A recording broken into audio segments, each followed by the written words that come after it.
welcome back to New York Talk. This is the Scout Report, and it's time to look ahead again. But football's back, and it's a home tie against Lincoln City on Tuesday. We have Charlie from the City West podcast joining us. How are you doing, Charlie?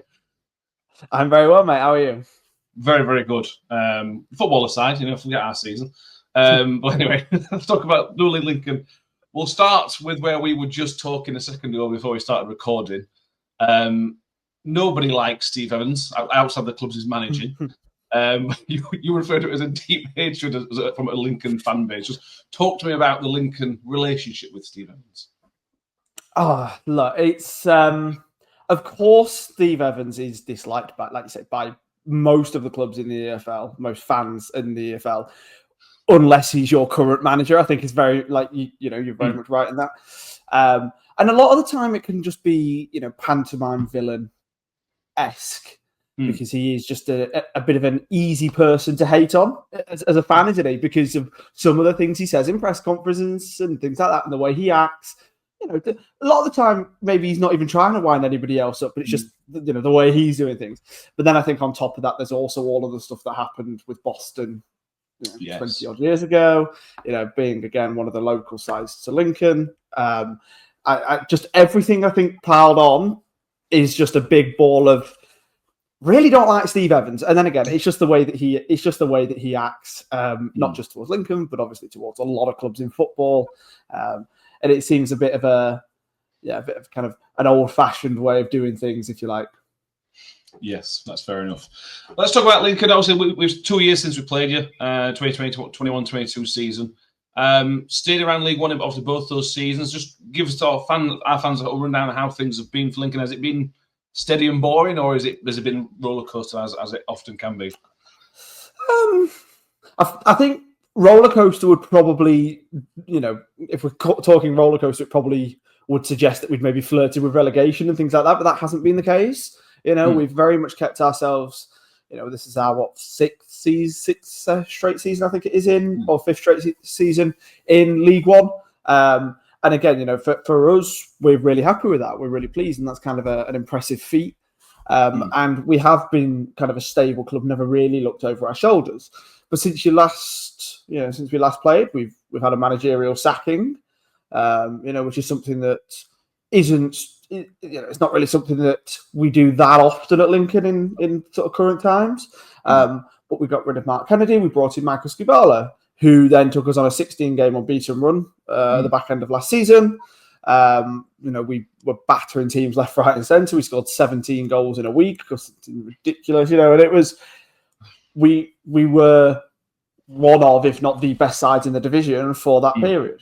I think for the second half of the season, I think it was only Portsmouth who beat us on points. Right.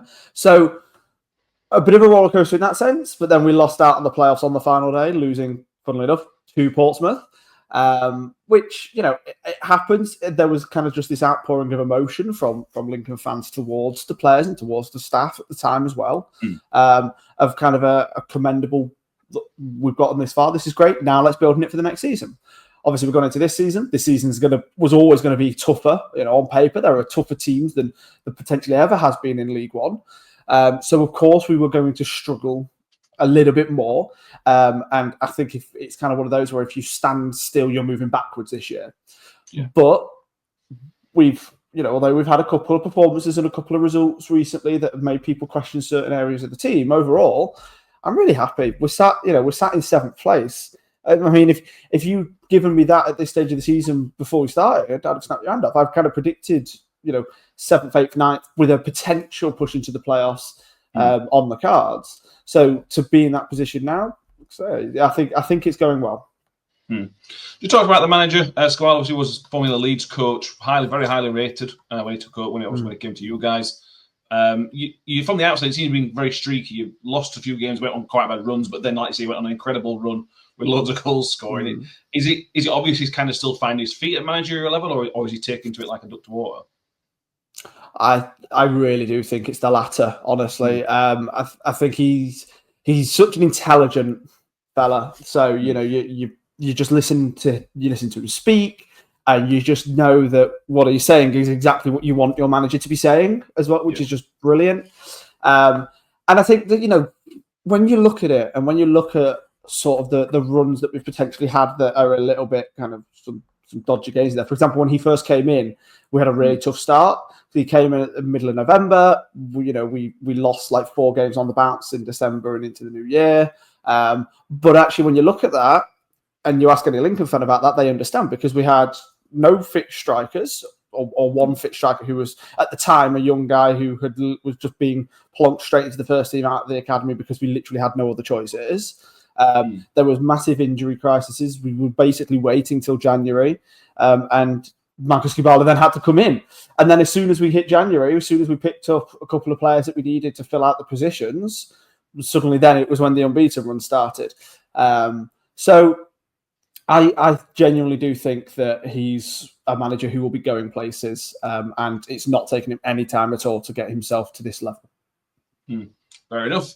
Let's talk about your sort of pre-season views. Obviously, you said like on maybe a playoff push. Is that the general vibe around Lincoln this year? Like you were so close to the playoffs last year, only a couple of points away. Or is there an expectation from other fans that this is the year to push on? Maybe.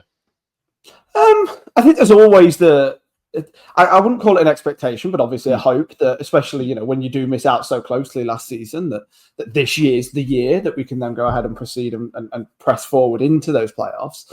I think in terms of, was it an expectation that we would? Again, no. But I think there was an expectation that we would at least be challenging for it. Yeah. But at the same time, everybody knows that it's a tougher league. But then, we're saying that at the same time, you go into the new season, you have a few games, you lose a couple on the bounce, and obviously that whole kind of pre-season mantra that everybody agreed with then gets thrown out the window because we've lost a couple of games, and that's never good. So obviously there's that angle that you can take a look at it with. But yeah, overall, I think we can be pleased with where we are, and I think this very much was where we were hoping to be, even if it wasn't necessarily a massive expectation. Just on League One as a whole, obviously it's one of the most competitive. We know Birmingham are brilliant. There's no point talking about Birmingham. But I'm surprised that the rest of the division, we've not played anybody who I've gone, wow, they're a good team, except Birmingham. Now, I don't know whether that's because we've been poor. How have you seen League One this season? Is it competitive because everybody's around the same level, or is the quality better than it was like last season and the season before in League One so far? It's really difficult to say, because obviously you're kind of focusing on, us as fans are focusing obviously on our team and then trying to compare our team to the rest, aren't we? Yeah. So it's exactly like what you're kind of saying that. I would say that the quality's had a bit of an increase, but I say it can depend obviously on who you're playing and on whether or not they're on it on that day. But I would probably say that the quality slightly increased. Birmingham are obviously a very, very good side, and they show that they're a very good side. Wickham, clinical. That's what they're doing really strongly. You've got the likes of Stockport, who play some really nice football at times, and they're obviously going to be the teams that are now nearer the top of the division, and you expect that. I think what's difficult for kind of Lincoln fans to try and compare is that we feel like a lot of the time we're playing some really nice football. So even if we're not getting the results, we feel like we've potentially bested sides, like we did last Tuesday night against Wrexham. So it then kind of goes to, are they, or having an off day? Are they not performing well? Or actually, are we just at that same sort of level and we just need to turn those into results? Hopefully, it's the latter. Absolutely. Let's just talk with some of your Lincoln's players, because Lincoln are one of those guys. I looked at the squad list and I don't really know any of those players. But that's often quite a good thing, because you've maybe got teamwork together. I'm sure there are some players. If you just have some players who could hurt us on Tuesday night, and who may be the standouts for you. Yeah, so I mean, first of all, in terms of not knowing the names, that's actually I love that. I'm a big fan of that. I think it shows that we're recruiting from different areas rather than just your kind of League One or EFL journeyman, which again I like to see that. In terms of names, Ethan Arahan in the middle is one of the best midfielders in League One. He will get a move up to the Championship minimum soon. There was talk of potentially him going for $1 million and a half and such in the summer, even though no official bid actually came in. So he's one of those players that will be able just to. He's kind of a holding midfielder. He will just be able to control a game. Whenever the ball is at his feet, he can just see passes that nobody else can. But also, the way that he's able to defend from that position as well is just outstanding. And then it kind of depends on who else we have moving forward. If we've got kind of a Jack Moylan in midfield, he's a player with a massive amount of spark and real creative flair. He's the sort of standout player in terms of you watch him and you think, yeah, this guy's quite good, isn't he? And it's always great when other fans can kind of get to see that. So we kind of got him. And then up front might be a combination, potentially Ben House, Jovan Makama. Again, our strikers have had a little bit of flack recently for struggling in front of goal, even though the chances are being created.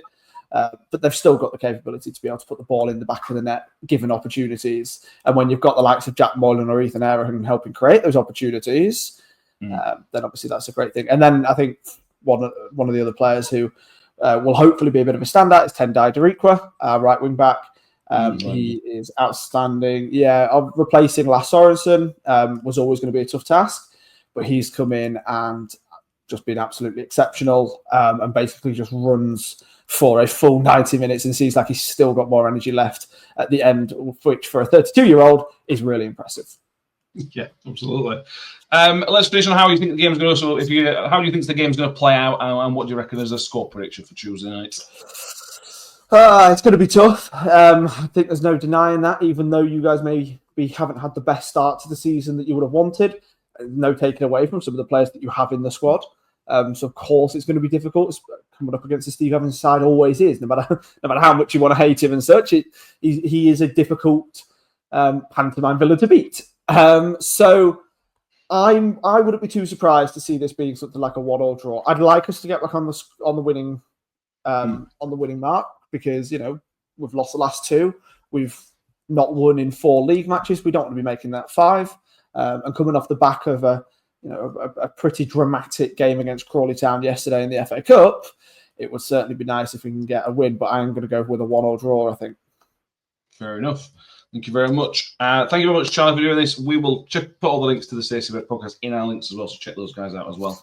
Thank you very much. Thank you very much for watching. Make sure you have subscribed on YouTube and give the video a thumbs up as well. We will see you all next time. And as always, up the Millers.